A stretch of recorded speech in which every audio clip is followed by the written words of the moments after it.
Tengah ramai detik-detik video yang menarasikan seorang oknum satpam datang dan menagih uang parkir ke pengendara sepeda motor.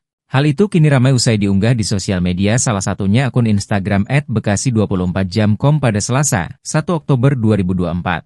Saya sudah membayar parkir sebesar 2.000, tiba-tiba oknum security ini datang dan meminta uang lagi sebesar 10.000, tulis keterangan pada unggahan. Nampak perekam video menyorot momen saat ia terlibat cekcok dengan satpam pria berinisial RS di area parkiran sepeda motor. Nampak perekam video mengeluhkan permintaan tarif parkir yang dilakukan oleh petugas keamanan berseragam tersebut. Sebelumnya sudah membayar tarif parkir 2.000 di kawasan itu tapi minta lebih, tulis keterangan pada unggahan.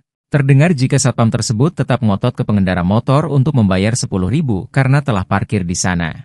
Lu mau videoin silahkan, nih muka gua nih siapa pimpinan, makanya bikin akses. Ini parkiran taman bukan parkiran apartemen, ungkap oknum satpam tersebut.